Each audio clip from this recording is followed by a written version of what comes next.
Carla Abiliana, bakit trending sa social media? Mapapabilang kaya sa Batang Quiapo?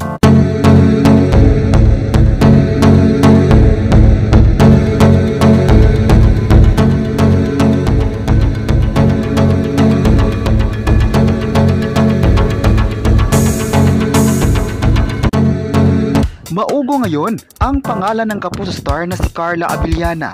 Ayon pa sa ilang pahayagan, mapapabilang raw si Carla Abiliana sa pinakasikat at trending action series ng ABS-CBN, ang FPG's Batang Quiapo. Di huminto ang netizens sa pagtatanong kung tuloy na nga ba siya sa Kapamilya teleserye. Unang pumutok ang balitang ito nang lumabas din sa isang pahayagan na lilipat na raw ito ng ABS-CBN at gagawa ng proyekto sa tahanan ng Kapamilya Network. Tatapusin na lang raw nito ang proyektong ginawa niya sa GMA7 na Voltes 5 Legacy. Aalis na raw ito sa dating manager niya na manager rin ni Tom Rodriguez.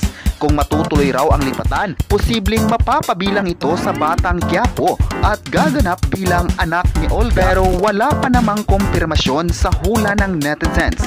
Si Carla Abiliana ay ang kapuso star na bida sa pinakasikat na live action series na Voltes 5 Legacy. Sa pagiging kapuso, hindi siya nawalan ng trabaho. Patuloy pa rin siyang nakakatanggap ng projects at di kalibre ang role nito. Marami ang nagsabi na imposibleng mapapabilang si Carla Abiliana sa Batang Quiapo dahil loyal ito sa GMA7 at active pa siya sa kapuso. May netizen naman na nagsabing posible raw na lilipat ito dahil nagkakulab na ang ABS-CBN at GMA7. Pwede na raw gagawa ng projects ng Kapamilya at Kapuso. Hindi raw imposible na hindi ito mapapanood sa ABS-CBN. Noon pa ito, inakalang lilipat ngunit hindi nangyari. Hihintay na lang ang susunod pang updates sa showbiz career ni Carla Abiliana. Isang magaling na artist ni Carla at maganda rin daw na mapabilang siya sa ABS-CBN. Kilala ang ABS-CBN sa kumpanya magaling mag-manage ng artist. Ilan sa mga kapuso stars ang napabilang sa mga teleserye ay sina Janine Gutierrez, Regine Velasquez Alcacid, Lovey Poe at marami pang iba. Excited na talaga ang mga fans kung magiging posible ito. Tuto kayang mapapanood na ito sa FPG's Batang Quiapo. Abang-abang na lang mga kapamilya. Ayon pa ng netizen, paniguradong maaalagaan ito ng ABS-CBN. Marami na ding mga kapuso stars noon na nasa ABS-CBN na mas lalong sumikat sa puder ng Kapamilya Network.